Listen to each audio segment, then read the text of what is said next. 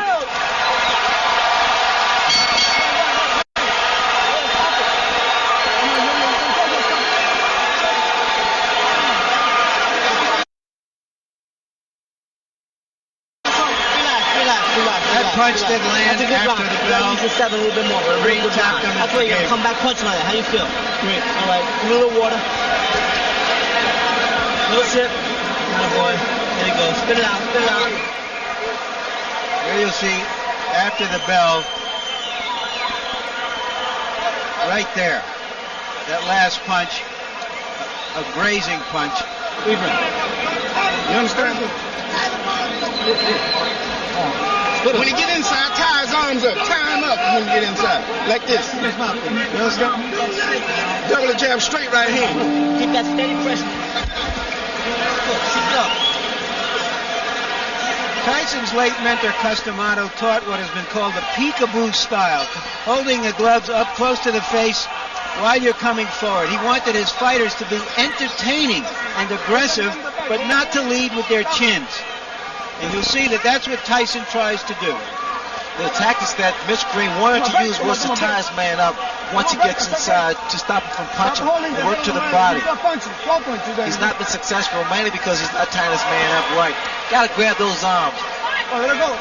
You heard Mitch Green's corner tell him, tie him up in there.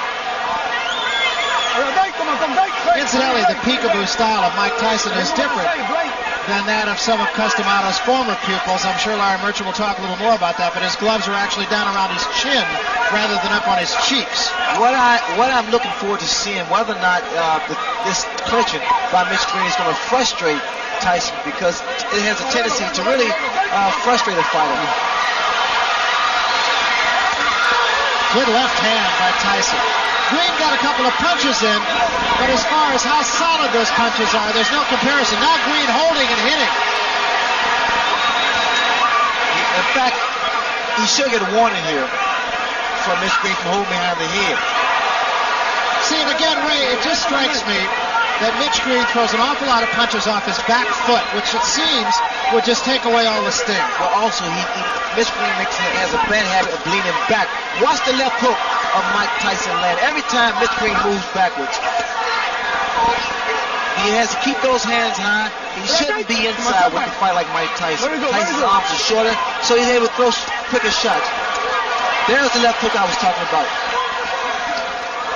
Those short shots, Barry, are very effective. The other thing that strikes me, Ray, is that Mike Tyson just seems to be right on top of his man before his opponent even gets a chance to take a breath.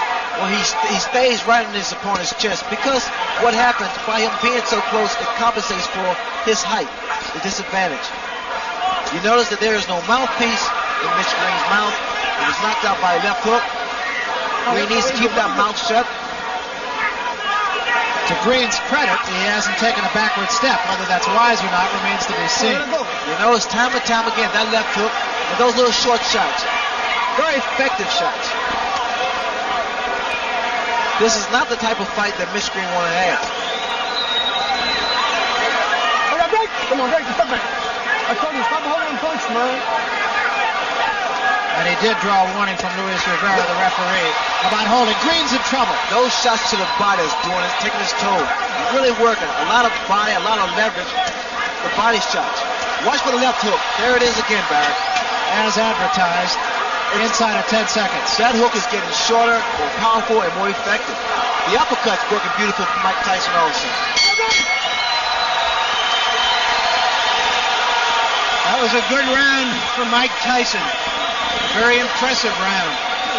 Getting all of his shoulders into every shot, it seems. Outside and tie the man up when you get inside. Boxing. Tie the man up when you get inside. You ain't got to punch inside. Tie him up. You understand? Throw the 1-2 from the outside and tie him up. 1-2, tie him up. Don't fight him inside. You don't have to fight him inside. Tie him up. 1-2, jab and jab. Move this round. Move this round. When you get inside. Blood. Stop fighting his fight. Move this round. Throw the 1-2 and tie him up. All right. You understand? Hear me, Floyd? Look, what's up? Give me this. Look, get him on the outside. Hold it. When he get inside, tie him up. How you feel? Okay, keep it up. Keep the pressure on. Just keep moving. Just keep moving like that. Stay right on him and keep punching on the inside. You're doing excellent, baby. Real good. Come on, Dale. When Blood Green was a gang leader, they say he had over 100 men in his gang. Right now, he needs some of them.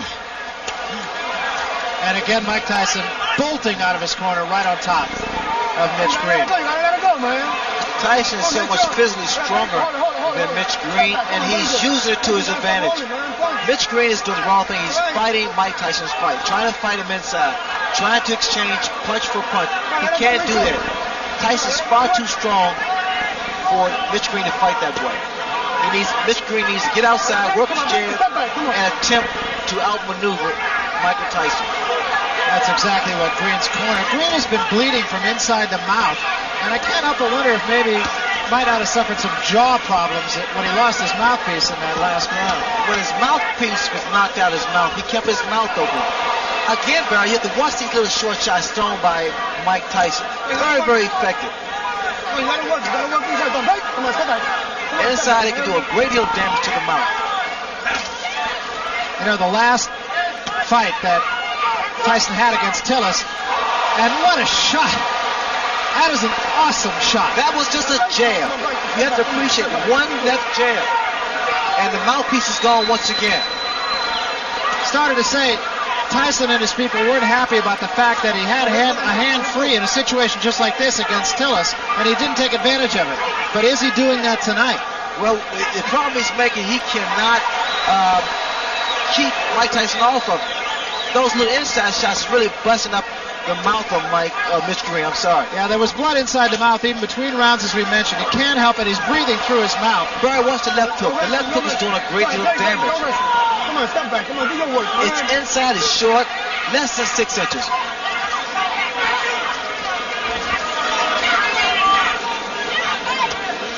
Even the uppercut of Mike Tyson has been effective. That was a right hand to the top of the head. Green breathing through his mouth.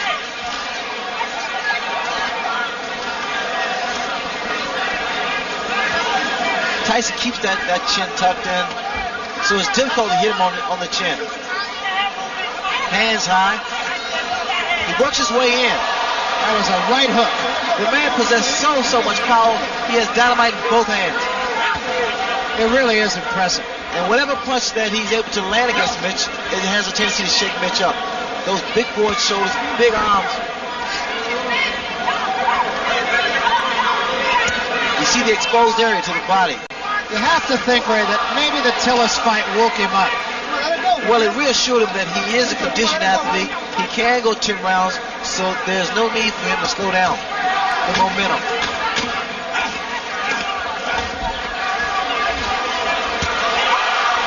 Both hands.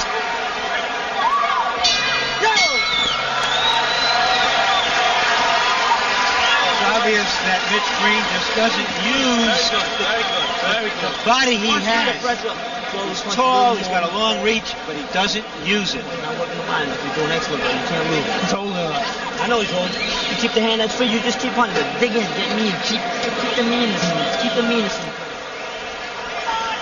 Now here we see why the mouthpiece come out with that left jab, and in fact why it's so difficult for Green to move, because Tyson looks quick in there and he looks like he surrounds him. And here's the card of our unofficial judge, Harold Letterman. Larry, so far Mike Tyson is awesome. He swept the first 3 rounds with clean, hard, effective punches. He's staying right in Green's chest. He's just running away with it so far.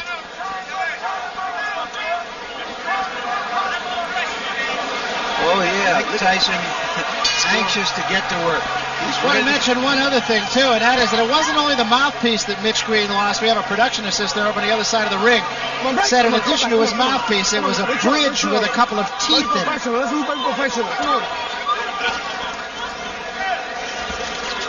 That'll just give you an idea of how tough Mike Tyson is. Mike Tyson, in this ring, he's at home. I mean, he fights with so much authority, so much confidence, so much determination. Come on, step back and say break. Say break. know you got to fight for you if you keep on holding. The referee now is warning Mitch Green for holding.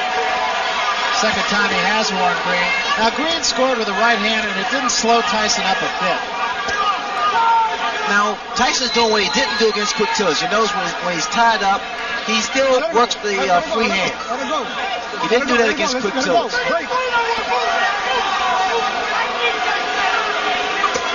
Good left hook, solid left hook. Green cannot continue to take these type of shots. It's going to slow him down. It's going to take his toll. Working the body once again, Mike Tyson with that free hand. The last time we saw Mitch Green in a preliminary fight on the Tubbs Witherspoon card, Ray, lost his mouthpiece 9 times. Is that any sort of indicative of anything in particular? A lot of times it's fatigue, and also it's a way that fighters get a breather.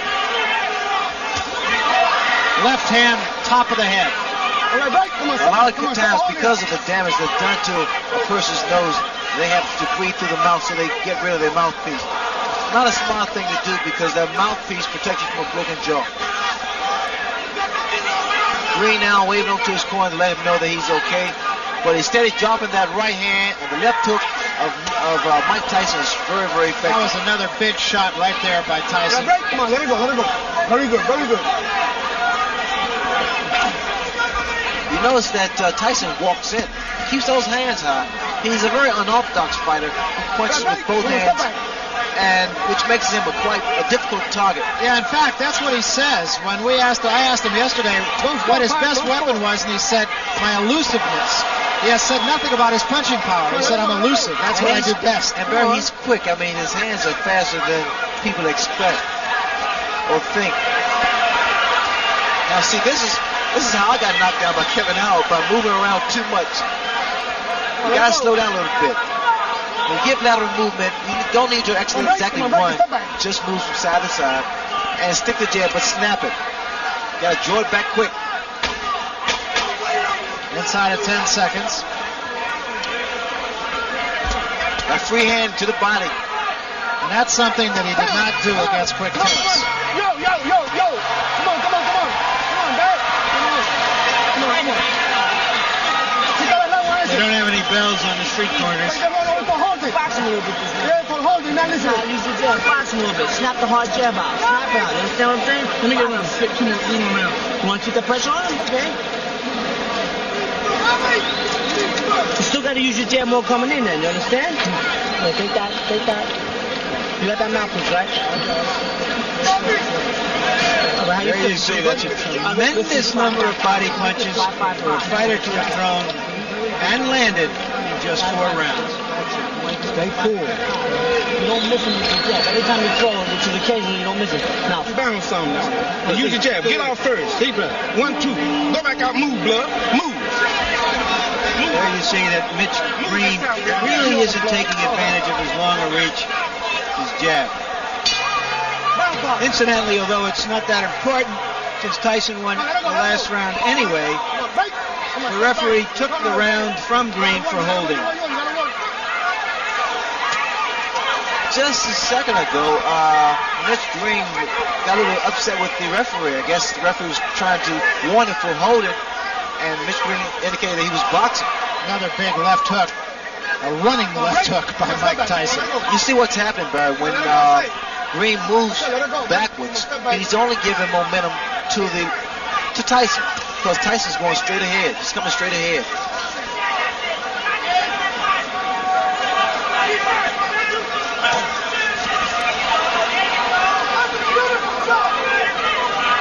Tyson is not breathing hard, so that tells you that he's not concerned about going the distance, going 10 rounds. In fact, we talked to him about that.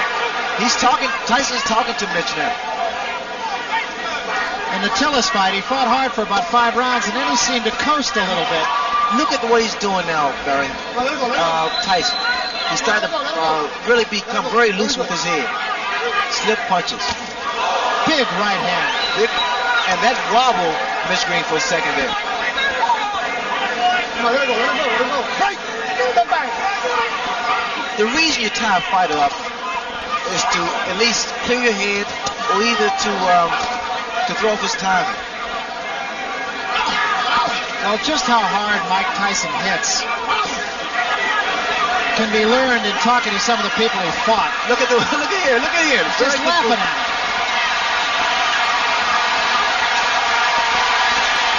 And Green seems to me, Ray, to be doing all the wrong things. That's very good body movement by Mike Tyson. I'm impressed with that. And he's having fun. He's smiling now at Mitch Green.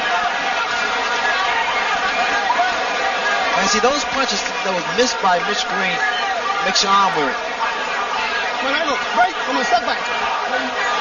And see, Mitch Green is not getting any type of respect from Mike Tyson, mainly because he's not making a fist when he throws his punches. Good left hook. Another big left hook. And even more impressive because he doubled up on it. He missed with the first one. You notice the way that Tyson is walking in. Moving that head. He's doing the right thing. Staying close to his man. No breathing room. No punching room. Good, beautiful uppercut. Left hook, right uppercut. I like this here.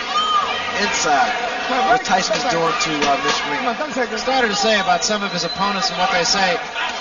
Fought a guy named Eddie Richardson. They asked him, have you ever been hit so hard? He said, yeah, about a year ago I was hit by a truck. There's a lot of blood from Mitch Green's mouth. You got to be first, man. This is 6th round. He's getting tired. You got to throw punches first. Stay busy on him. That's how you throw combination, blood. 1, 2, 3. Punch in combination. Come on, man. Punch in combination, blood. 1, 2. You hear me, Floyd? Stay busy on this stuff. If you stay busy punch in combination. Come on, man. Blood. Punch in combination. There's Mrs. Green. 1, 2, 3. You understand? Be first. Don't wait on the man. You understand what I'm saying? Really nice woman. Get it off. Be first. That's what bitch is sick of him. You run out of there, man. You got to punch. Stay busy on him, blood. Go off on him. Go wait, man. Where's mouthpiece? Keep your chin down when you hand him over better. Your name is it, but you gotta come right back. You gotta answer that. Don't let these judges let him steal around, you understand? You win the round, you win on every round. Keep punching, make sure you keep punching. When Green lands those, I don't know, slaps on Tyson, it's almost like a washerwoman slapping some clothes on a rock. Just nothing happens. Mitch Green will have to do more than just slap because he has to stop that momentum of Tyson. Come on, break. That's what Tyson said about his own style. He says like water on a rock, but if it drips long enough, it's going through the rock. Look, you notice the jab, the powerful jab of Tyson. It knocks the head back.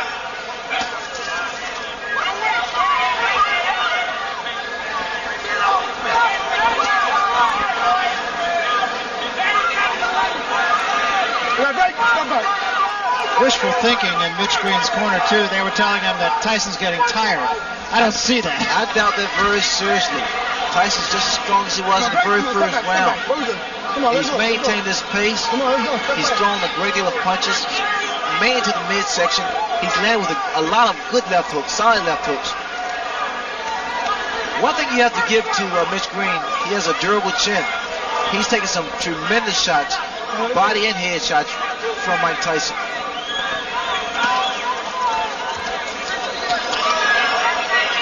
Green is able to land one jab, and all of a sudden Tyson's right there in his chest. Another big left hook. Just to conclude the thought that we started in the last round about Tyson's going 10 rounds, he said after he finished the Tillis fight, he did pace himself, and what a right hand. There is such frustration in the face of Mitch Green. But every time he throws a punch and it misses, it seems to me that he wants to just walk away. Let it go. Come on, let it go. To conclude that, he said when it was over, he felt he could go 5 more rounds. He's conditioned, Barry. You notice that when he goes to the body, he doesn't throw one punch, he throws 2, 3, 4 shots. I like the fact that Tyson used what he has. I mean, he has power, he has speed, has a good chin, and a huge neck. I mean, he is so tenacious. He's not letting up. Keeping those hands high. Come on, let it go. Come on, break. Come on, step back. having gone to 10 rounds against Tillis, Ray, you could see a different fighter here as we head into the last 5 rounds of this one. It's only a reassurance that he's capable of going 10 rounds at full speed. Look at here, you can tell that he is not concerned about going the distance, throwing those shots, combination to the body. And he's done this from the very first round. And not breathing, look at him, he's not breathing at all.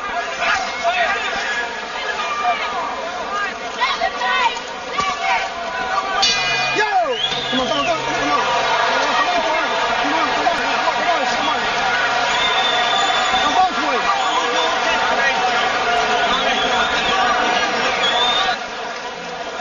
And the card. Well, you got a shutout going here. Absolutely, Larry. Quite good. Mike Tyson is just awesome.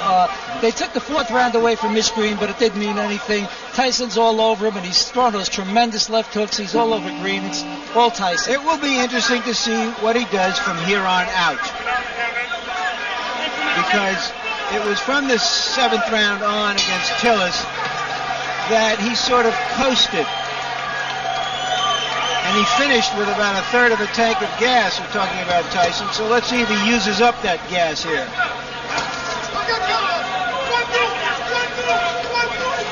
This is round number 7. I like the tactics of Mike Tyson. I mean, he's not wasting any energy. He's moving forward, staying aggressive, getting inside, and you have to watch the beauty of those little short shots. They've been working so effectively. Now we see a couple left jabs thrown by Mike Tyson. There again, Mitch Green is throwing his punches, not doing any damage. Now they're almost just for effect. The free hand again of Mike Tyson normally goes to the body. Is this a good test, you feel, for Tyson? It's every fight for Tyson is a good fight, a good test.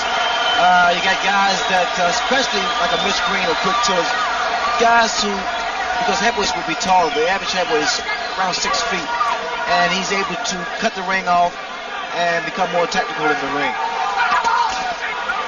Chopping right hand did get in, but again with absolutely no damage. Come on, it's not wrestling. Come on, let it go. It's not wrestling. Boxing.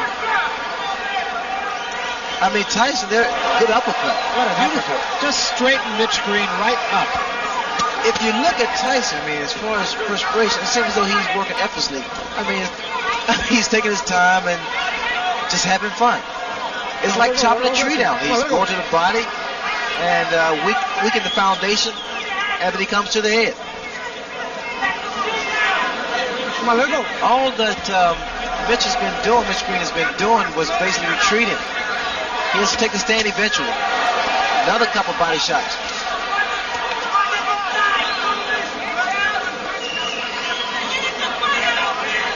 Come on, let it go. There's a free hand for Mike Tyson. Yeah, using that much more than he did in his last go with Tillis. I mean, Tyson is actually concentrating. He's looking for his opening, and he's making that opening happen by working that body.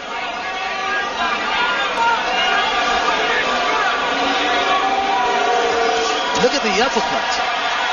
And he's setting Mitch Green up for uppercuts. He throws his left jab, Green goes down, and up comes the right uppercut. Let it go.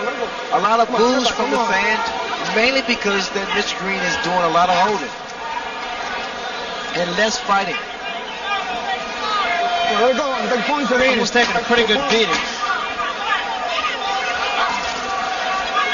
Taking a lot of punches and a lot of hard punches.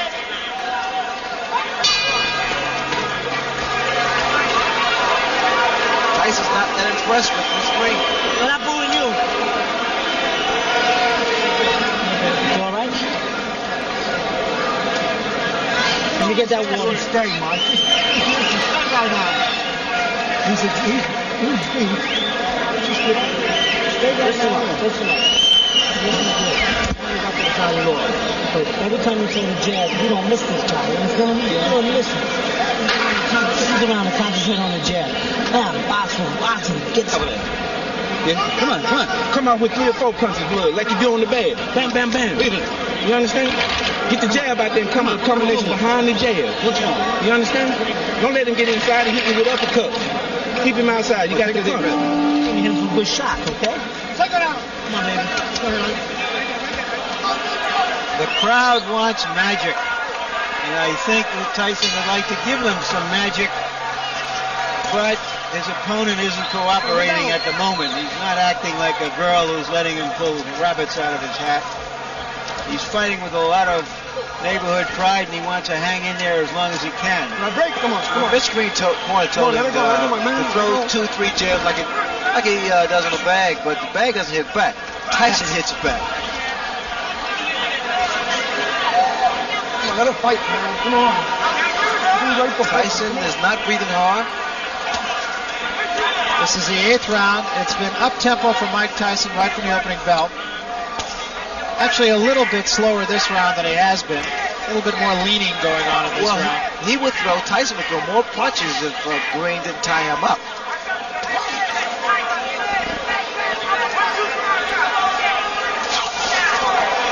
That was a good attempt with that right hand for Tyson. And now we see Mitch Green. He landed with a good uppercut there. Green just trying to tie Tyson up, and a couple of good shots by Mitch Green. His best rally of the fight right here. Look here. He's caught Tyson 4 or 5 times, and Tyson for the first time seems a little bit puzzled. Well, he's smiling. Tyson is smiling, but see, Green has those fast hands.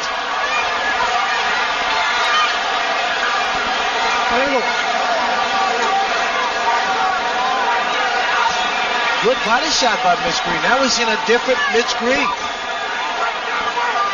But he has to be very careful of exchanging punch for punch inside with Tyson. Watch your head. Come on, let's go. Watch your head. Watch your head. There was a right hand. A huge right hand by Mike Tyson. Go right. Come on, go right.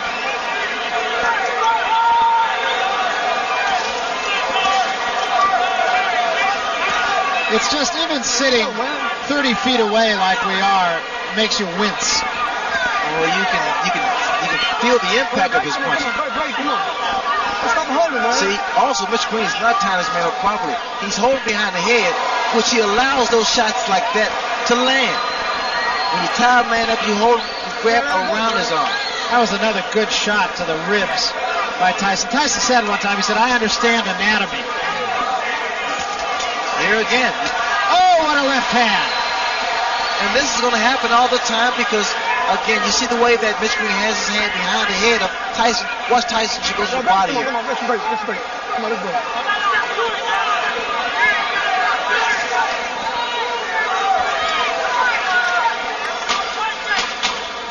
Start break.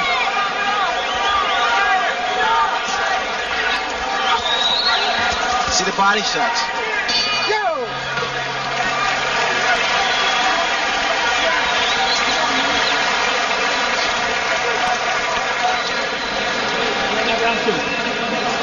Yeah, but close, a little close. You got to throw a little bit more. You got to throw more. You understand? A bit more, Mike. Come on. You let him have a big round. You understand? He had nothing left after that. Sit it out. You don't miss him with any of them. Take a deep breath and let out stuff. Come on, deep breath. Take another one. Go right on his face this time. 9th round, baby. It's the 9th round. You understand? Yes. Now he made that round close enough to steal. Let me get that one to him. See, I come right out there. That was a first. I don't want to give it to him. You get out there and take it. Kevin Rooney is in there and just jabbering away 100 miles a minute. Mike Tyson leaned over and just kissed him. You hit him a good right hand hook over there, but you didn't get the side of the double up. Where's the left hook right to him? He'd be better when you take him. No, I'm right that one air off the floor. Clean it up. Look, you got a flood there, guys. This is an awfully good fight for Mike Tyson. It indicates that his management wants to get him tested. They want to get him into a position not where he's merely going to be maneuvered into a title fight to fight a title fight, but that somewhere down the road he will have had the training to win a title fight. Tyson draws a warning for headbutts. Mitch Green has to keep those hands up. Which, if he moves to the left or moves to the right, mainly because Tyson, he throws a looping right hand or a left hook. One would have the feeling that Mitch Green will not be out boogieing tonight. Those body shots will stop him from doing the Pee Wee Herman. stop you from doing the waltz.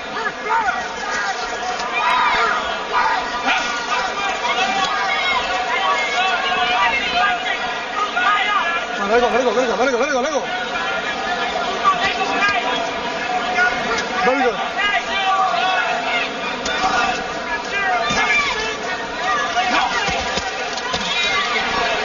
Let it go. Tyson's using, you know what I feel, Barry. He's using what he has. I mean, he's not what you considered flashy and what have you. And he's just taking advantage of every opportunity. He fights his man the way his opponent lets him fight him, inside, which is a big mistake that Mitch Green is making. Tyson's arms are short, so he has a tendency to loop his punches. Some are somewhat telegraphed, but because he has speed behind his punches, he's able to get away with it. Continuing to bang away at the body with a free hand. That uppercut was short. Mitch Green is not making this fight easy for Tyson either because he's steady tying him up. He's holding. Let it go.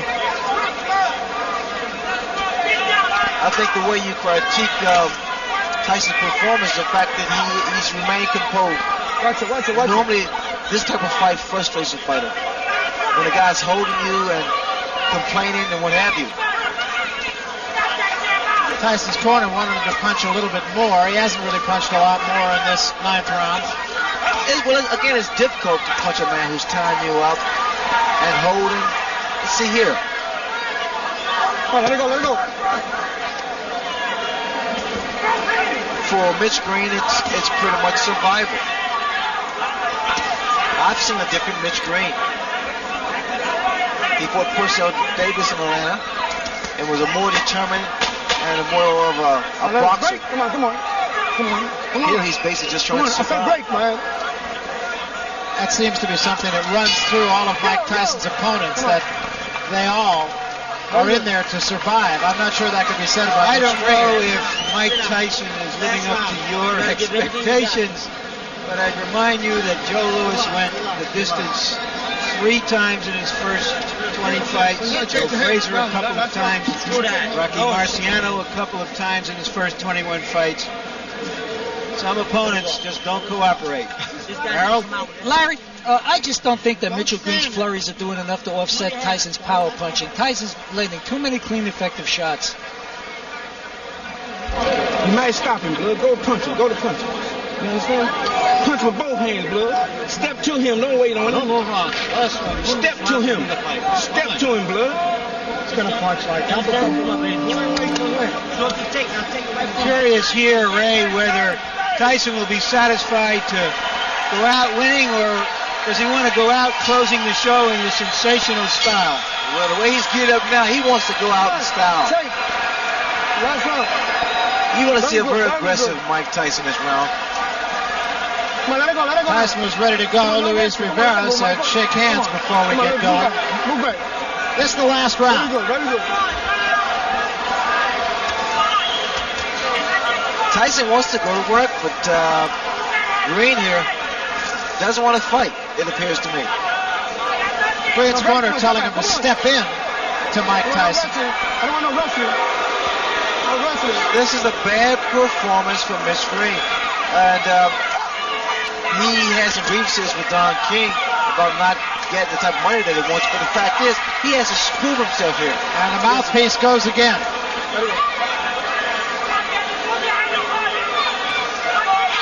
He has to prove he deserves the money.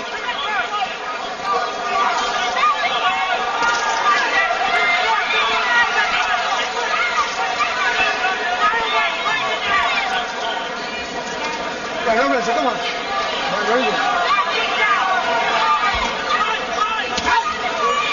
Green trying to go to the body. Tyson leaning on him now a little bit.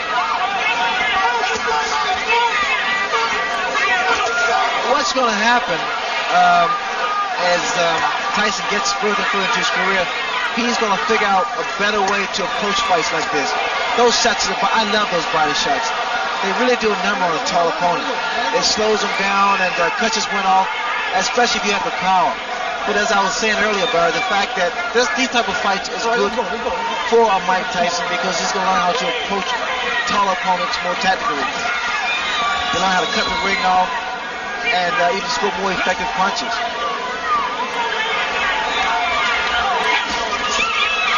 Moving that head very well, Tyson. Took a couple of shots, but still. Only problem I see with, excuse me, Barry, the only problem I see with Tyson is the fact he comes in sometimes with those hands down a little too low. Because if you meet a good puncher, the speed could prove to be disastrous. But now he's doing a job. Well, remember, he knocked out his first 19 opponents, went the distance with Tillis, and now likely will go the distance with Mitch Blood Green. The crowd not real thrilled with the goings-on here. The crowd come here to see a fight, boxer, puncher, and it's been pretty much of a dance for Mitch Green. I'm sure Mitch Green is going to be disappointed in this performance. And we come to just about the end of it here. Another day in the classroom. Big left hand to end things.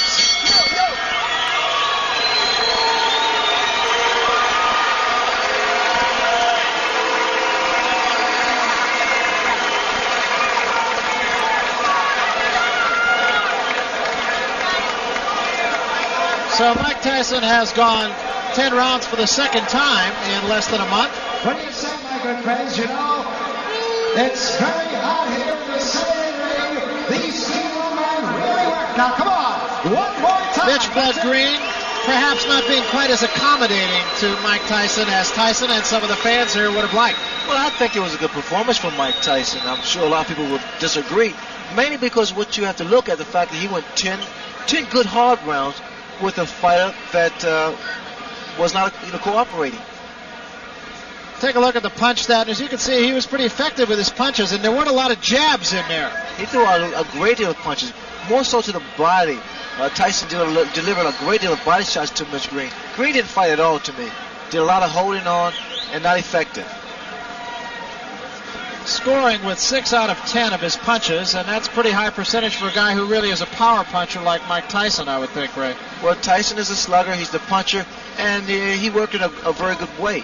He stayed close to Mitch Green. Green did not do anything but a couple of left jabs. Is it a detriment, you feel, to a fighter where the image of Mike Tyson is he's going to knock everybody out who he gets in there with? Now he's gone the distance on 2 successive fights. Is it a detriment just to kind of build that kind of expectancy in the public? Well, he just has to do what he does best, and that's work the body like he did. People are going to be so opinionated anyway. Let's take a look then at Harold Letterman's card. And Harold, you pitched a shutout here. Well, Barry, as I see it, in the eyes of this judge, you can't get points for holding, for taking a good shot on the jaw, and that's basically what Mitchell Green did. He held. Louis Rivera took 1 round away, warned him 100 times, but Green held and held and held. The closest I thought Green got was the 10th round, but even that, Tyson won. There's the old thing of styles make fights, and perhaps in this case, Styles unmade this fight, if you will. Mitch Green really wasn't willing to be the cooperative opponent that the crowd and Mike Tyson perhaps would have liked. Let's go up to the ring announcer now, Ed Darien, for the official decision. Ed? Ladies and gentlemen, from Madison Square Garden, we have a unanimous decision. And the scoring by rounds as follows. Judge George DeGabriel observed the fight 8-2. Judge Pat Dolan watched it at 9-1. And Judge Georgie Colon observed the fight 9-1 for the winner. For his 21st straight win in as many fights, Mike Tyson. To see what many people think is going to be the future heavyweight champion of the world. Mike Tyson currently ranked 8th in the WBC. Last month we saw him go the full 10 rounds against Mitch Blood Green. Previously to that, he beat Tillis going the full distance. So Mike Tyson comes in against Reggie Gross. Tyson undefeated. 21-0, 19 knockouts. A resounding ovation for Michael Tyson, who looks tremendous. He's a tremendous physical specimen.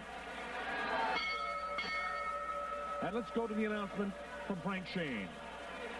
Counting for the knockdowns at the bell, referee Joe Santarpia. This contest, 10 rounds. In the blue corner, he's wearing white trunks trimmed with black. He weighed 218 pounds. He's fighting out of Baltimore, Maryland. His career record is 18 wins, 4 losses with 12 KOs. Here is a very rugged Reggie Gross. And his opponent in the red corner, he's ranked number 4 heavyweight by the World Boxing Council. He's undefeated in 21 professional fights. 19 of those fights, 19 fights ended in KOs, 12 of them in the very first round. He is the most exciting heavyweight the world has been waiting for. The undefeated Mike Tyson from Catskill, New York. His weight is 217 pounds. All right, as you take a look at the tail of the tape and we listen to the referee talking, you see the age difference in the favor of Mike Tyson. The height difference is in favor of Reggie Gross, but almost everybody that Tyson fights can be shorter than. Weight won't make any difference, and the reach is the same. Let's listen into the instructions going on in the center of the ring. I tell you to break clean. Shake hands now. Come up. The referee in the ring at this time, Johnny Lobianco. All right, we're all set to go here. This is scheduled for 10 rounds. Scoring by the New York State Athletic Commission by round scoring system. 3 knockdown rule is in effect. The fighter must get up following a low blow, or he may be counted out. A fighter cannot be saved by the bell, except in the final round. Mike Tyson, in his usual black trunks, goes right to work on Reggie Gross. Now, Gross with an 18-4 record, the best thing he can do is try to tee off on this guy himself, because virtually he has no shot to win the fight if you listen to the boxing expert. Gross trying to jab and keep Tyson off him. They have exactly the same reach, but Gross has that 3 inches in height advantage. With Tyson, I don't know if it's an advantage or not, because he gets down and inside the body. Gross from Baltimore. For him to beat Tyson, it would certainly vault him right into the world rankings, and it's a great shot at this stage in his career to have a shot at Mike Tyson. For Tyson, it's just another fighter and another month until he gets a shot at the title.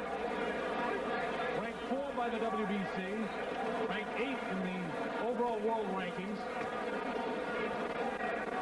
He's undefeated, been extremely impressive. 13 of his 19 knockouts in his 21 wins have come in the first round. And I suppose he'd like to keep that moving with Reggie Gross. His last 2 times out, he's had to go the distance. A difficult battle with Mitch Green last time out, went the entire way. But Tyson won every single round. Before that, he went the distance against Rick Tillis, has been in with everybody. So Mike Tyson in his last couple of fights has fought world-recognized opponents, I suppose would be the best way to describe them. The fact of the matter is, Reggie Gross is not in that league. And if Reggie stands flat-footed like this, he won't be in this ring too long either. It's an 18-foot ring inside the ropes. Reggie doesn't look to have an awful lot of power. Throwing a lot of punches, but not landing too much. That time he landed one, and the left hook drops into the canvas. Hits the power of Mike Tyson. The count is up to 6 and 7. He's up for the 8th count. Gross to Tillis. He opened up. Started throwing roundhouse shots. He walked in the right hand. The left hook. He crosses down again. His eyes are very glassy. I don't know if he can get up. It's up to 5 and 6. I don't think this fight can continue. His eyes are very, very glassy. And referee Johnny Lobianco stops the fight. And rightly so. Reggie Gross's eyes were glassy, and it'll be scored as a first round technical knockout win for Michael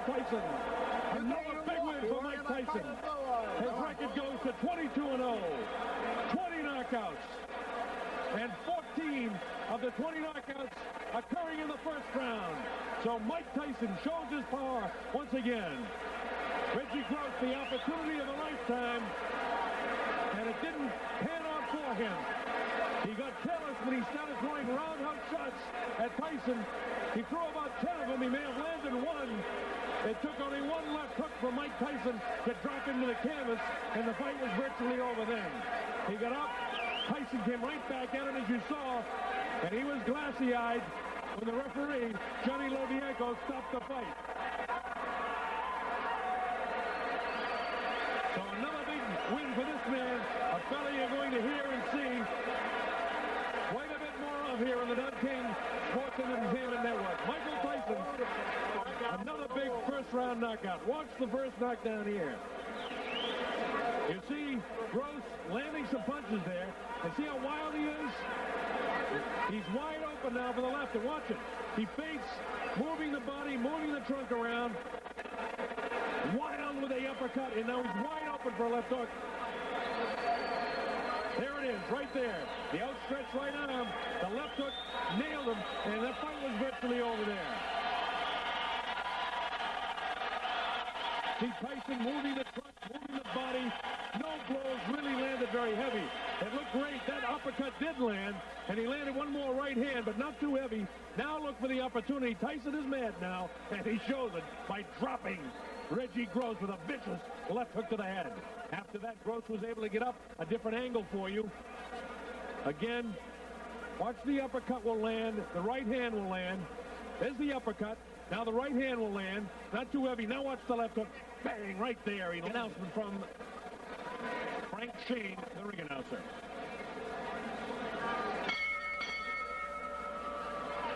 Referee Johnny Lobianco stopped the contest at 2 minutes and 36 seconds of the first round.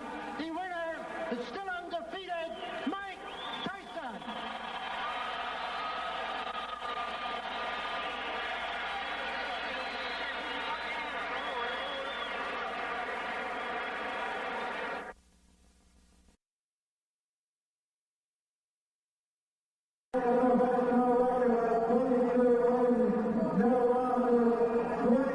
Wins by knockout.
corner, from Cushing, Oklahoma, he is wearing black trunks with white trim.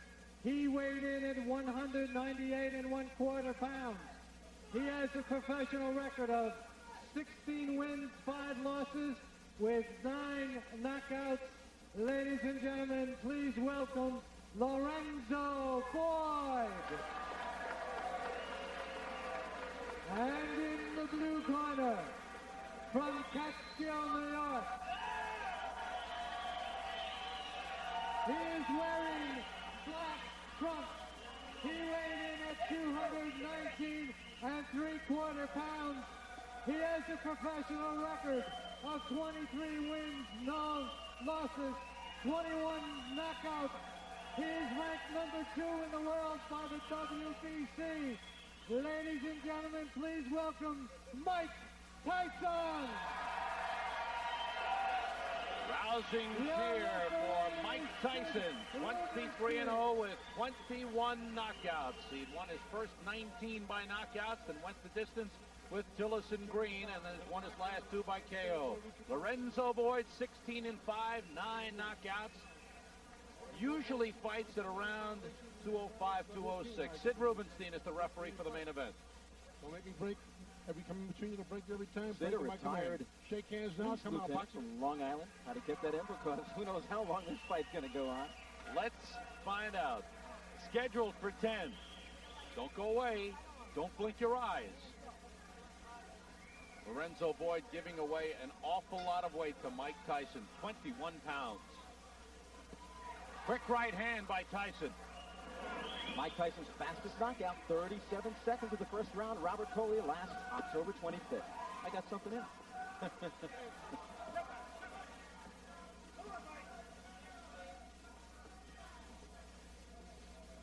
Tyson bouncing around, showing a lot more movement than usual. In watching tapes of Mike Tyson, so many times he falls off balance. His feet get mixed up. He starts boxing out of a southpaw position, but he hits so hard that it doesn't matter what position he's hitting you from or what angle. He's just a devastating puncher. To the body with a right hand. That hurt Lorenzo Boyd. Boyd making the mistake of backing up. He's got to come in and throw punches. Boyd, one-time police officer in Stillwater, Oklahoma. If Boyd was a boxer, I'd say, okay, box. But he's not a boxer. He's a slugger. He's not a quick Tillis. He's not a tall man like a Mitch Green. He's got the slug. And if he waits for an opening, I don't know if he's going to find it. Mike Tyson has 2 of the quickest hands in the heavyweight division. Boyd crowding Tyson and looking for an opening. I know Boyd wants to come in with the uppercut, but hasn't shown it. Tyson shows it there.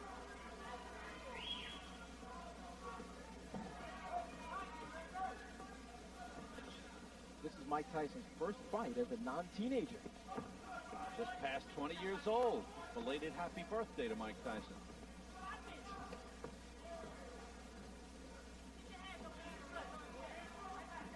Tyson in at 219. Boy, he carries the weight well. He carries it so well. He says he feels heavier, actually better at this weight than he does when he gets in around 214, 215. Solid body shots from Tyson. A minute to go in round 1.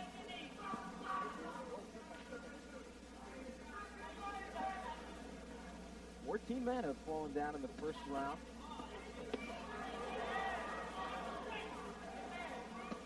Again to the body. Boyd trying to answer back. All those shots picked off.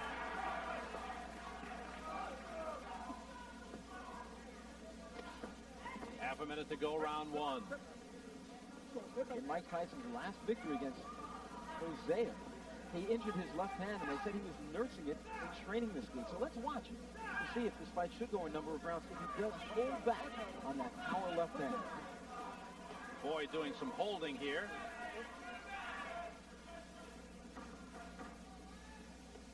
Final seconds of round 1. You're watching Professional Boxing. We'll be back in a minute. Sam Rosen and Randy Gordon ringside at the Stevensville Country Club in Swan Lake, New York. And Lorenzo Boyd has done what 14 others have failed to do against Mike Tyson. Let's go into the second round. It was Customato's dream. Customato, the late great trainer, the man who was the legal guardian of Mike Tyson. It was his dream to see Mike Tyson become the youngest heavyweight champion in history. Floyd Patterson, who was guided by Customato, he did it at 21 years old. And within the next year, the plan is to get Mike Tyson up to the heavyweight championship of the world. Trained by Kevin Rooney, co-managed by Jim Jacobs and Bill Clayton. Good right uppercut by Tyson. Solid on the chin. Bill Clayton, excuse me. Dropped an L in there where it didn't belong.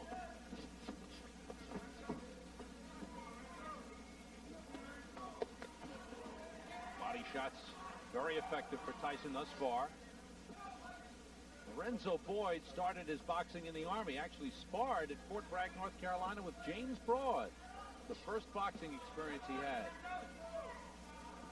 And when he was on the police force in Stillwater, Oklahoma, guys in the department kind of urged him on to become a fighter, and then he's gone full-time. He's also taking criminal law courses at Oklahoma State. Right now he backs off from a sharp right uppercut to the body by Tyson. Again, a double right hand to the body and the chin. Down goes Lorenzo Boyd. The count is 5. The count is 6. The count is 8. He will not get up. It's over. Sam, show me what heavyweight throws punches that quick. Those were 2 right hands, one to the body, and you snap your fingers. It was turned into, I believe it was a right uppercut. That's how fast it was. Chalk up another. Live here from Glens Falls, New York. Tape coverage of the terrific featherweight championship fight between Barry McGuigan and Steve Cruz that took place a month ago. But first, the biggest story in sports this weekend unfolds in a federal district courthouse in Lower Manhattan in New York City. With your expertise on antitrust law, we will keep you up to date here at ABC Sports as to what happens in that case, and we'll be back live to Glens Falls after this. Oakland A's on ABC's Monday Night Baseball. Jim Lafley live in Glens Falls, New York. Marvis Fraser, despite his 1983 one-round knockout loss to then-champion Larry Holmes, remains a marketable name in the heavyweight division. But here, the spotlight falls most directly on 20-year-old Mike Tyson, whose public appeal grows every time he fights. Here now is a quick update on what has happened with Tyson since his string of 19 straight knockouts ended with a 10-round decision over James Tillis on Wide World of Sports.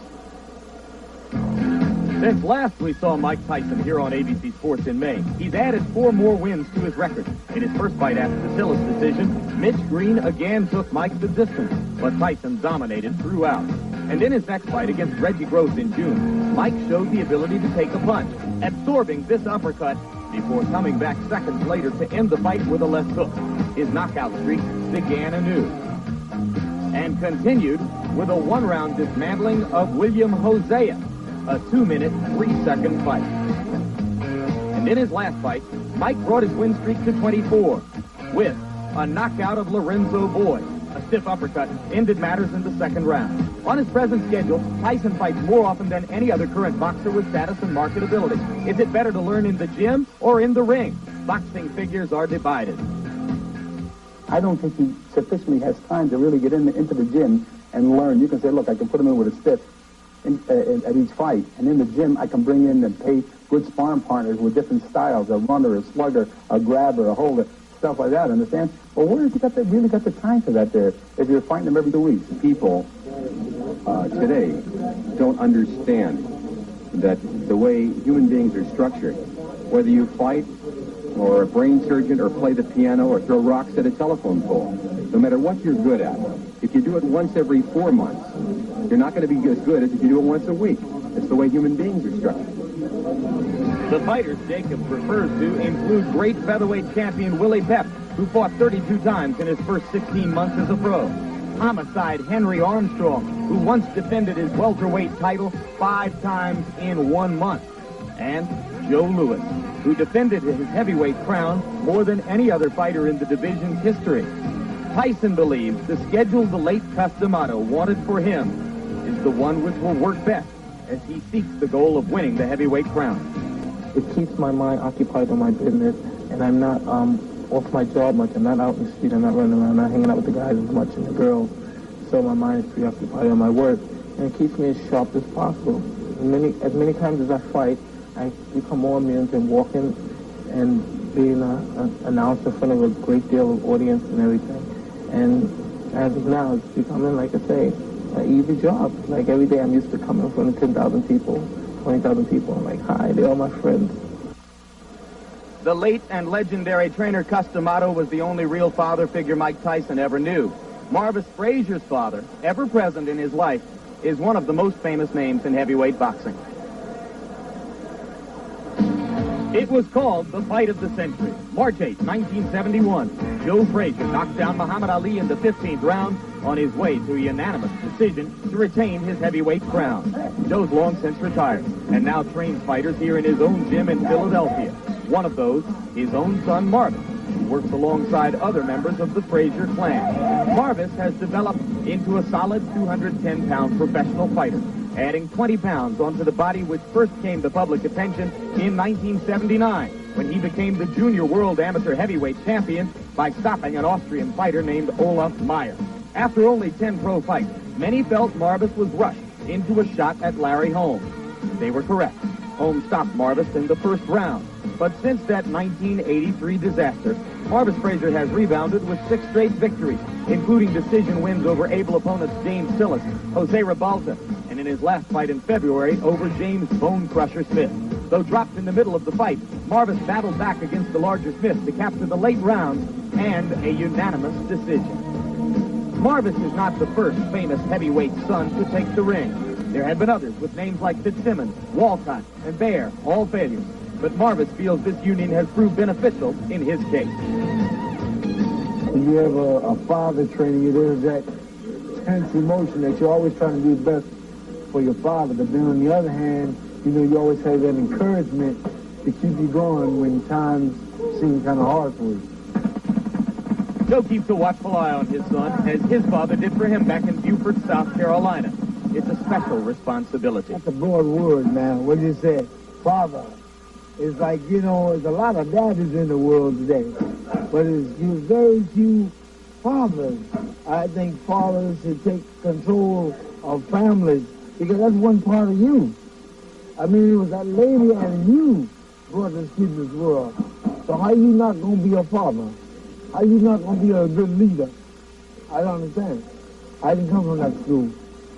It's a brutal business, but Marvis Fraser believes that working in it has kept this father and son close.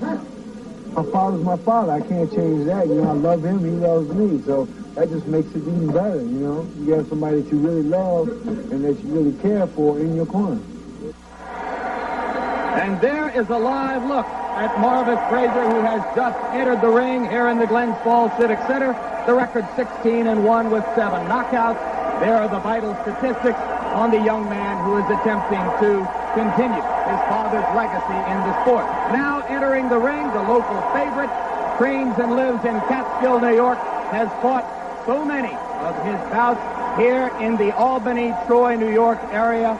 Mike Tyson entering as the warrior, the characteristic no socks, no robe look. We'll be back to begin this fight right after these messages. Almonds. These are some of the... Back live in the Glens Falls Civic Center, Jim Lampley, and now I'm joined by our ABC Sports boxing expert, Alex Wallow. Alex, how do you see the fight? Jim, in my opinion, it is not a matter of if Mike Tyson knocks out Marvis Fraser, but it's just a matter of when. I don't think Marvis is overmatched in this fight because of a lack of talent.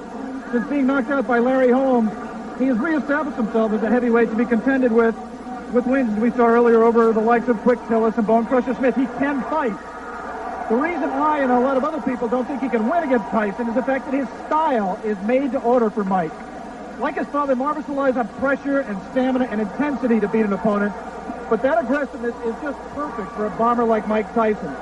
Remember, as great as Joe Fraser was, when he faced a tremendous power man like George Foreman, he got bounced around the ring like a rubber ball. His pressure style was suicidal against Foreman, and I think that's the case here today with Marvis and Mike Tyson. As an amateur, Marvis did show ability as a boxer, and he does have that tremendous heart of a Fraser. And there are people who think that if Marvis can move and survive the early rounds, Mike Tyson will get tired and frustrated as he did against Quick Tillis. But Tyson is now confident in his ability to go 10 rounds when he saw against Mitch Green. I don't see that as a problem. All right, very quickly, let's look at the tail of the tape. You will see that Fraser has a reach advantage of about 6 inches, which will probably be nullified if he comes forward toward Tyson, as we expect him to do. Round 1 is about to begin. The referee is Joe Cortez. In New York State, scoring is done by 3 judges. The referee does not score, scoring on the round system, supplemental 4-point scoring system if the rounds wind up even, and the 3 knockdown rule is in effect. Tyson comes out slugging. He comes out smoking like Marvis's father, Joe.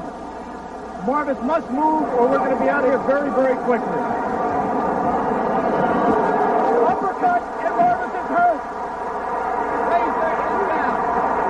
Joe Cortez moves in to have a look, and he's going to stop the fight. It did not last 20 seconds. Tyson goes over to take a look at Marvis Fraser, obviously quite concerned. A terrific uppercut. The same punch with which Tyson knocked out Jesse Ferguson the first time you saw him here on ABC Sports. What's the uppercut? The right uppercut. We're going to show it to you in just a moment. Right now, there's Jim Jacobs. Yes. Co-manager of Mike Tyson talking to him. 30-second knockout sensation. Watch the right hand of Mike Tyson. Marvis in the corner and trapped. There it was. Just flipped him right on the chin. The left was unnecessary. Marvis is badly hurt at this point. Uppercut again. And there, Marvis is out on his feet. Everything after this is just incidental. The Fraser camp had expressed confidence before the bout. You wonder if they truly believe that Marvis could handle this kind of an attack. You see that stiff left hand, that jab that Mike has not shown too much. The jab backed Marvis up into the corner. A second jab kept him there for those right uppercuts.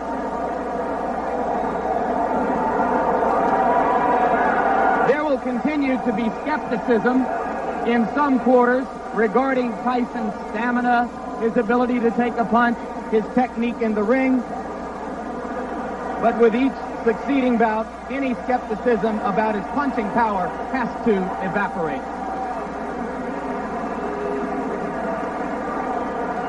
And the good news is I believe Marvis Fraser is standing up. There's a big crowd in that corner of the ring. Mike Tyson is going back over there now. We'll take another look live at what is happening in the ring after you finish seeing this third replay of the very quick knockout. As ring announcer Paul LaFleur announces the knockout, Mike Tyson gives his respects to Marvis Fraser. We'll be back with an interview after this. Mercury. Pounds of unguarded meat.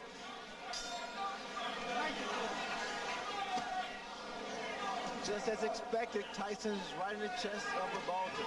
Revolta has problems with Marvis Fraser. Couldn't keep him off. And what he's going to have to do against the style of a Mike Tyson is to tie him up when he's inside, not to try to exchange punch for punch. He can't do that. And that was a right hand by Tyson that at least got the attention of Revolta. You notice the way that Tyson's working the body. Stays very close to his opponent. I've been impressed with the way that Tyson has developed as a fighter. Left hand knocks Revolta off balance. What does it take to beat a Mike Tyson, Barry? You have to have a good jab, mobility, you have to throw combinations, you have to have it all. And a lot of heart. Well, he said the only film he watched was that of the quick Tillis fight, and he hopes to emulate what Tillis did. Of course, when we talked to Tyson, he said, I don't mean to take anything away from Tillis, but if I were to fight him again tomorrow, I'd knock him out in 1 round.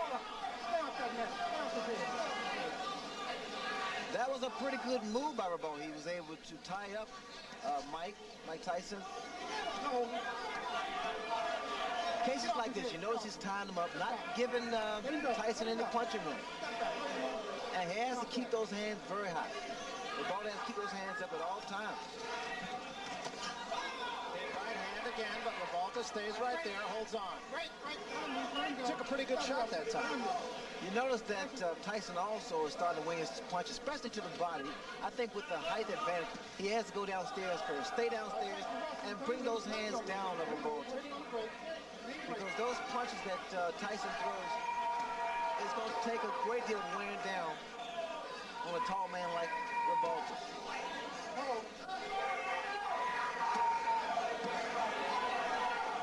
Tyson throws some vicious shots to the body.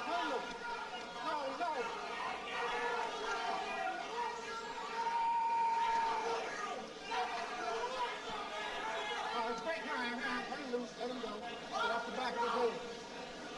Clean him.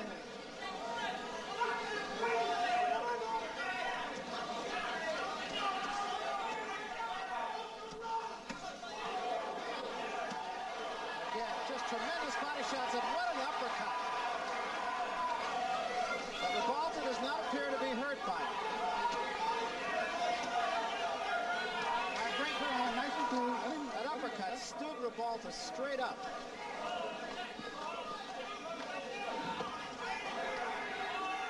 All right, Frank, watch your head. Head back, nice and clean. 7-to-1 odds. They didn't get enough. Kevin Rooney in Tyson's corner saying, keep the jab down.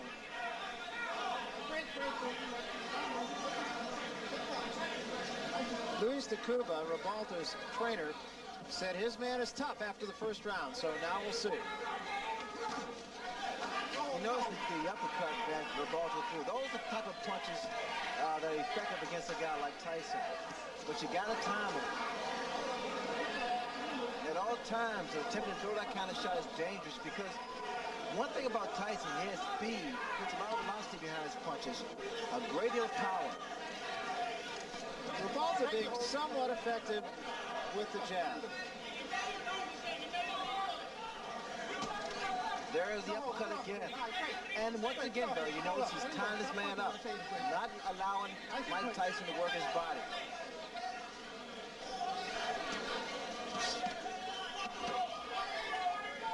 Frank, you're not going to hold up. You can hold up. That's it, nice and clean.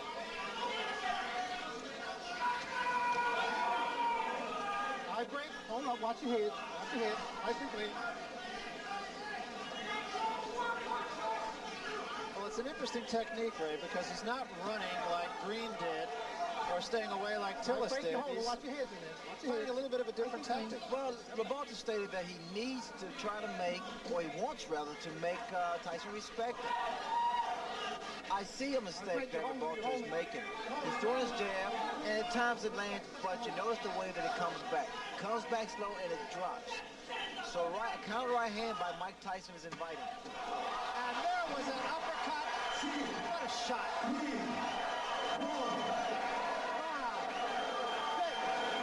You don't see that happen. A guy gets knocked down with an uppercut. Very seldom, it's a rarity. And literally took him off the ground. It really did.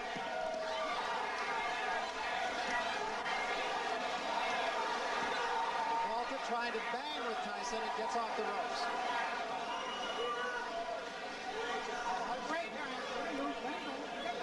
Revolta's in tremendous shape to get off from that punch.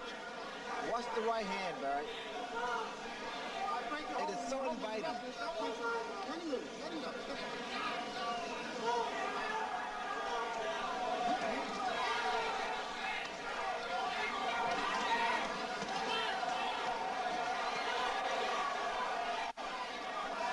Tyson's body punches are absolutely devastating. There's a good left to the chin.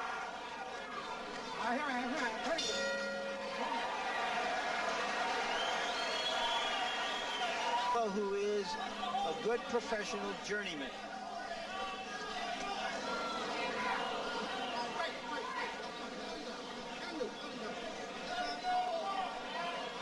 This is the third round, and you wouldn't have found a lot of smart money saying that it would go this far. Nice and clean.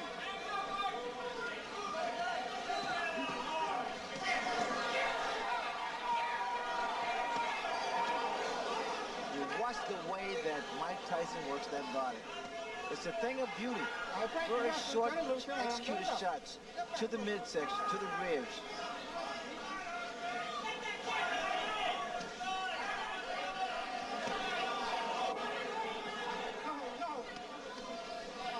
When you sit ringside, Tyson's punches even sound differently than his opponents. His body shots are so hard, there's a distinctly different sound. The reason being, Barry, is because he pronates that fits, that glove, and he's punching very, very clean, very clean. We'll just sit back and let you listen a little bit. See if you can tell the difference in the sound of Tyson's punches. Are you wrestling? Let me move. Nice and clean.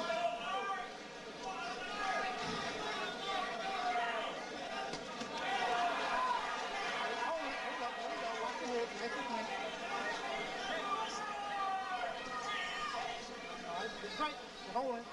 Step back, nice and clean.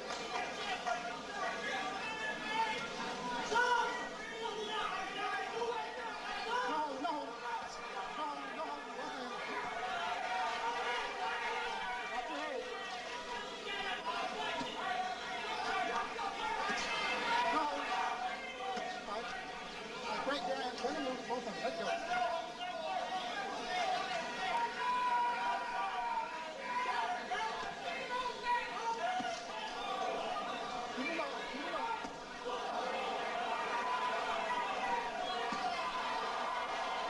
Three good examples right there, and then the uppercut behind it. Hold on, you wrestling. Let him move. Let him go. Step back. Nice and clean. Step back.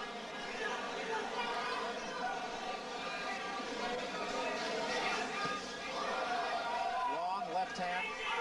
No. All right, break your side up. Let him go. Step back.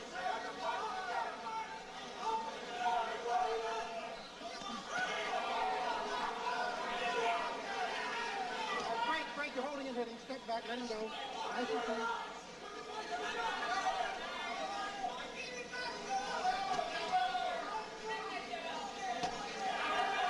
All right, break. Hold up, Mike. Hold up. Let him go. You're holding.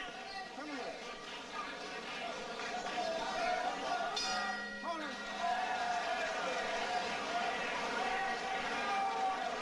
Tyson looked at Revolt at the end of that round as if to say, what are you still doing here?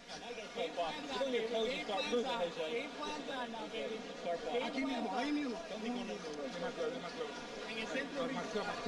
been telling Revolt in his corner to try to stay in the middle of the ring, and he did stay off the ropes more in that round. Take a look at some of these body shots. I wonder if there's more than 10 or 15 people on the planet who could live through those shots. And that, of course, is the... Fourth round, getting into the category of who to thunk it. No holding. All right, break. You're holding. You're holding in here. Step back. Nice and clean.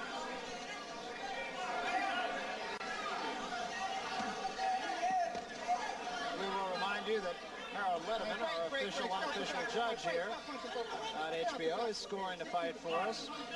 And I'm not even sure he brought a pencil. One thing about Revolt, he is not intimidating. He is not intimidating. In fact, the last round, Revolta's corner told him, say, hey, game plan is starting to work now. Either they want Tyson to punch himself out, which is not going to happen, or they want him to get careless.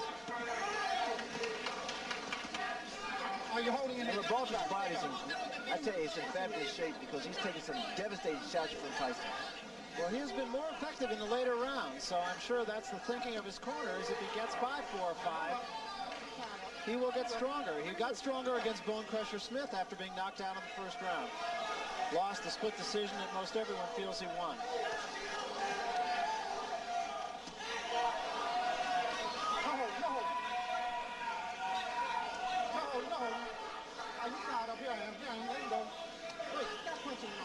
Tyson's always in your chest, stays very close to his opponents.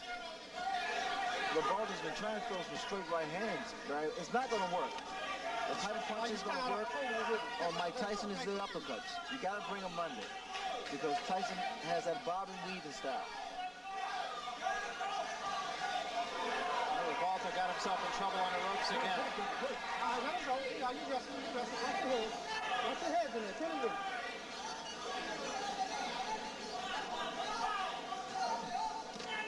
Stop holding. All right. You wrestle. Tell him to. Nice and clean. Tyson just turned southpaw. Both those punches were caught on the gloves of Revolta, incidentally. Although I would think Tyson could even hurt you on the gloves. You tied up. All right, stop punching. Both of them. Let him go. Stop holding.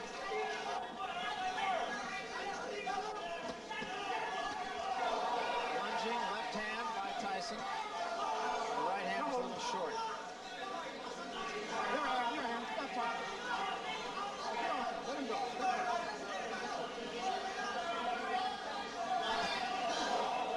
Little right hand partially caught on the gloves. He's dominating the fight. And again, the point right now is to see whether Tyson can sustain his fury and cut this big man down. And I think when you look at the fights that Tyson has taken to a decision, save the Tillis fight, he pitched a virtual shutout against Green. And according to Harold Letterman, he's pitching one here. He lost one round against Mitch Green.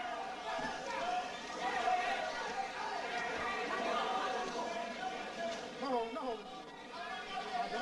Just for your information, Ray, his corner told Revolta between rounds, okay, now you can start to dominate the fight. I think that's long overdue, Larry. In fact, Revolta's been giving away rounds, especially inside. You notice that Tyson throws a great deal of body shots. Starting to slow down Revolta. That was an uppercut by Revolta, and Tyson right back with two shots to the body.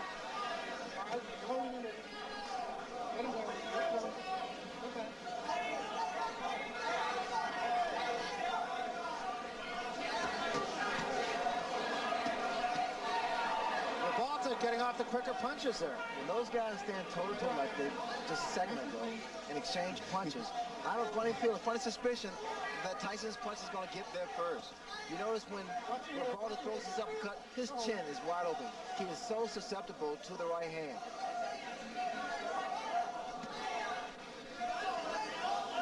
Here I am. Watch your head. Step back. Stop holding. Let him go. Step back.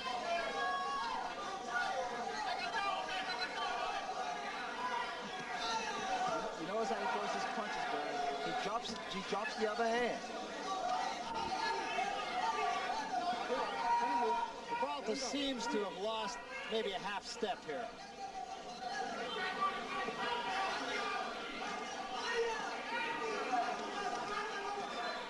Great. You know, and again, Ray, the thing about Tyson is he just never seems to let his opponent catch his breath. Well, he never lets up. He keeps that momentum. He's like a train, locomotive. Right hand by Revolta. But he pays the price for every right hand he throws.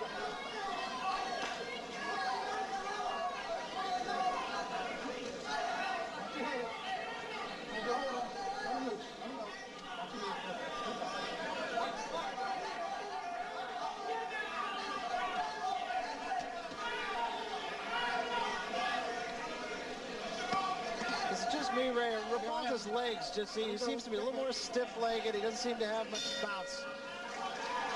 But he wasn't just trying to survive in that round. He was trying to land something. He's trying to fight. Old saying of Customato. Let's see if Tyson can step it up here. You know what's frustrating Mike Tyson is the clinching, the tying up that Revolta has been doing from the very first round. It's a good move on his part, mainly because he's not allowing Tyson to get his punches off as much as he wants to.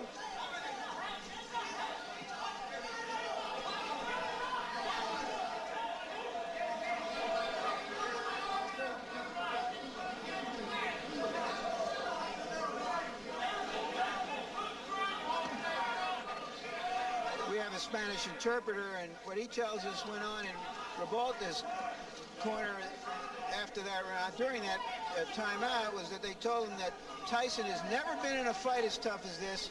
Now start to pressure him.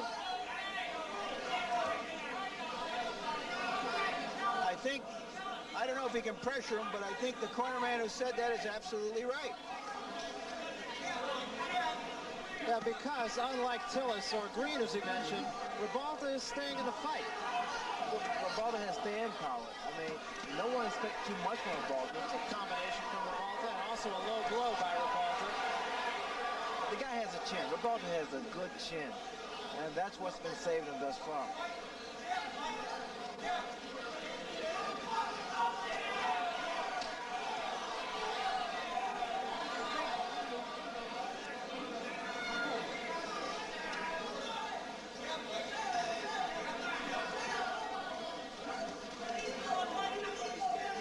I think what Mike Tyson would have to do is slow down or either stop Revolta's, catch him in his tracks, catch him while Revolta's attempting to throw one of those looping uppercuts. No, no. You rest, you rest.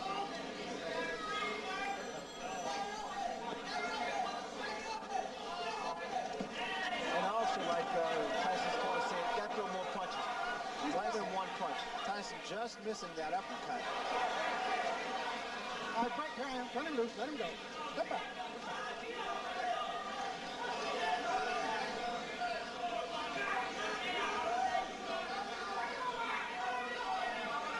All right, you're wrestling, you're wrestling. Let him go, step back, let him loose.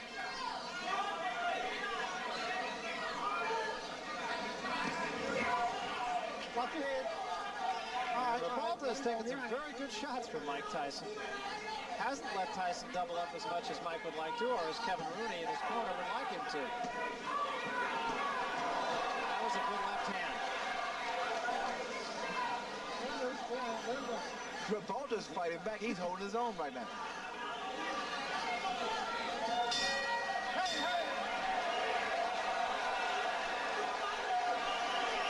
I think Tyson is a little frustrated because he hasn't been in a fight like this before, a fight that wasn't an early knockout and in which is able to take out the big, tough heavyweight, so he hasn't fought yet. I think so. I think the style of Revolta is creating a few problems for Mike Tyson. Maybe it's the height advantage. But Revolta's been doing the right thing. He's tying his man up. He's not allowing Mike Tyson to get off. He still is not seen, as Larry mentioned, the bigger heavyweights, the Burbicks at 227 or the Witherspoons at 230 or so. Remember, Revolta is only 211. But he's rangy. I think his style creates problems for a guy like Mike Tyson. Tyson also, like his corner once again stated, he has to throw more than one punch. He has worked both hands.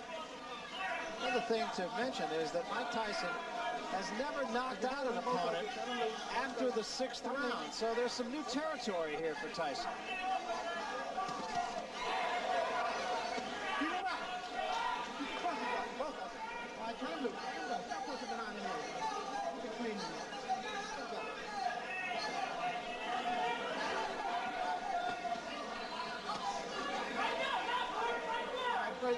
Let him loose, let him go.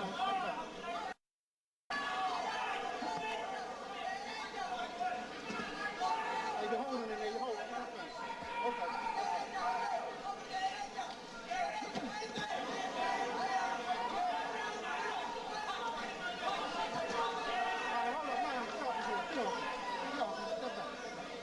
They must have been studying a lot of films on Mike Tyson because he's fighting the right way.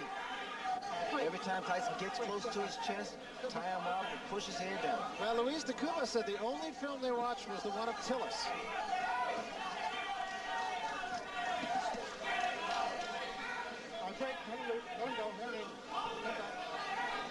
And of course, Tyson went 10 rounds with quick Tillis.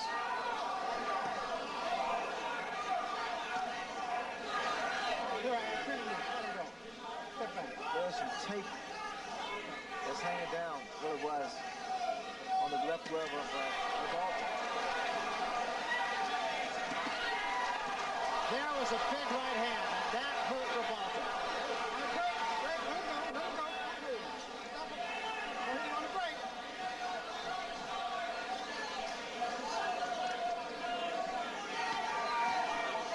But again, Revolta showing a good chin. He was hurt, no question about it.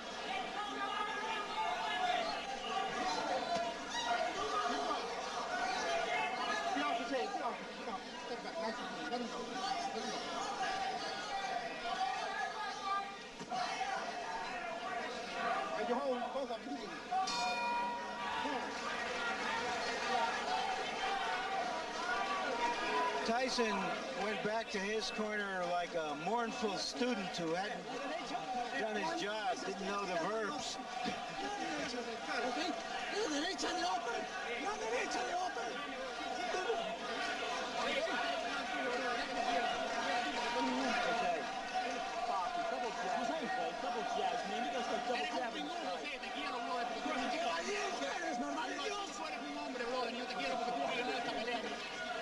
There's Tyson at work on the ropes, and there's that big right hand.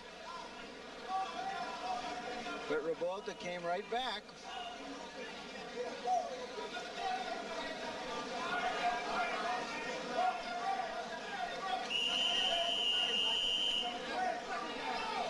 I imagine Tim Witherspoon is out there somewhere, and Mr. Burbick saying, my goodness, how hard does he hit?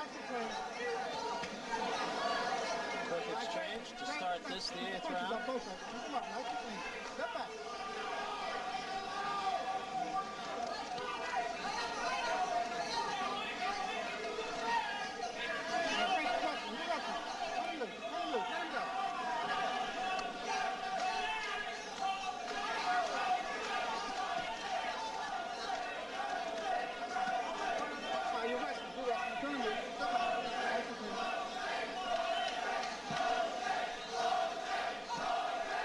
Taking up a chant of Jose. The crowd is fickle, I see. Well, they're appreciative of what has been a rugged battle on the part of, can't say the challenger because it's not a championship fight, but the decided underdog, Jose Revolta.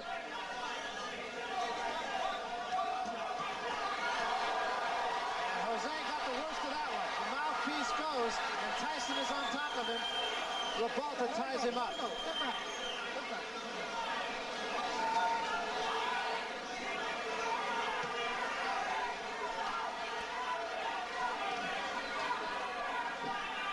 Revolta appears to be wearing down now. He's still got a long way to go in this 8th round, halfway. There's a big right hand, and Revolta is about to go. Ties him up again, showing a lot of moxie. Look at Revolta's legs. They're shot. There's no spring in his legs. This is all instinct. Body shot and an uppercut again. Revolta taking a lot of punishment in this round. And another big right hand. Back to the body.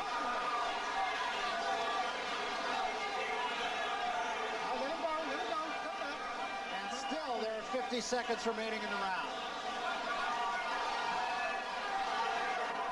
His mouthpiece has been knocked out, so quite naturally, he's looking for a broken jaw here because he's standing straight up too bad. There is no spring. And there's a smashing left hand, and wisely, Tony Battle will send Tyson to a neutral corner. That was very smart on the part of the referee because Revolta's arms were locked in the ropes.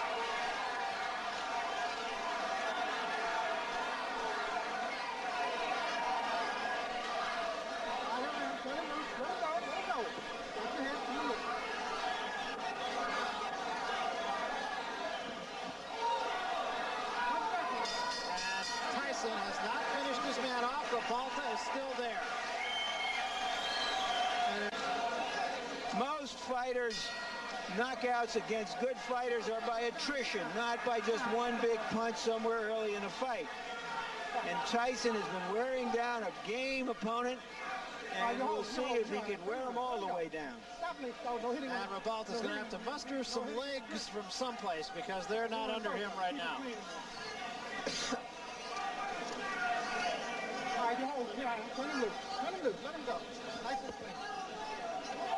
The legs of Rebalta are still not there yet. The spring is left. His best bet is to continue to do what he's doing now. That's tie his man up. Another big left hand. Oh, his legs. And he's out. He's really out. And just on top of Mike Tyson. And Tony Battle will have to take a long look here. A right hand just zing by the chin of Rebalta. It's only a question of time now. Let him go. Let him go. Step back. Step back.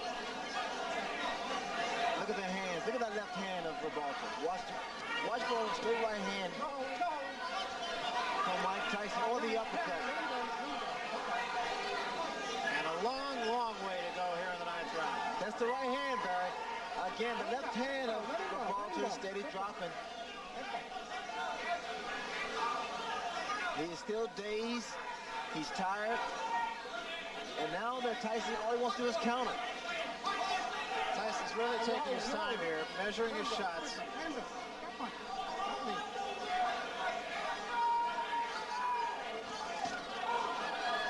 Actually walked in the left hand of Rebalta's. Tyson rushed himself. Got a little anxious for a second there. All he has to do is take his time, give a couple of head feints, and drop that right hand. Let him go. Let him go.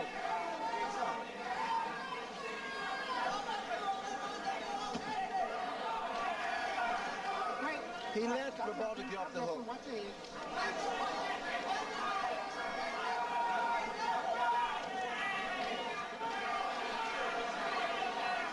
Tyson getting a little bit careless, it seems, here. Well, he got a little anxious for a while there, Barry.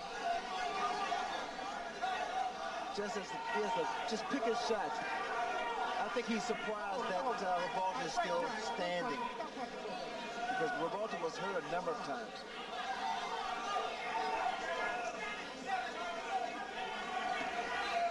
Let him go, let him go, let him go. Stop punching. Come on, step back. 10 seconds remaining here in the 9th round, and it appears as if Jose Rebalta will survive yet another storm. Watch your head.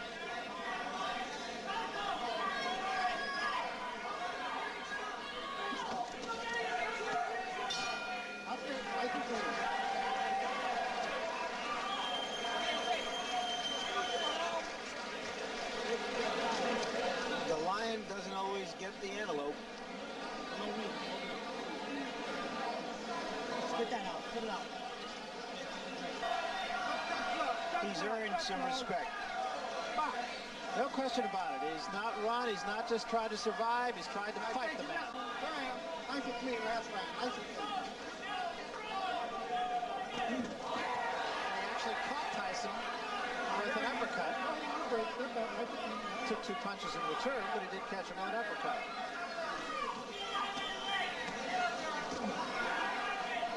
Only the 3rd time that Tyson has been asked to go the limit here. Did it against Tillis, did it against Green, but Green ran from him. And Tillis tried to stay out of harm's way pretty much. Jose Rebalta has fought it.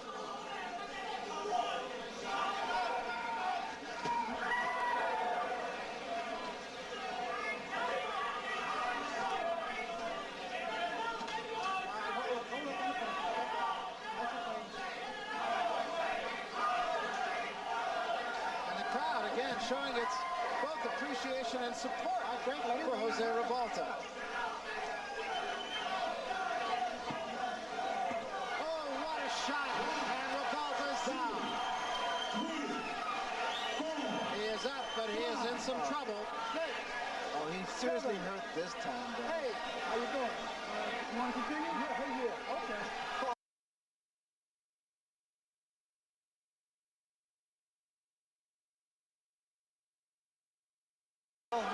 So do you want to continue? He said, yeah, hell yeah. That's a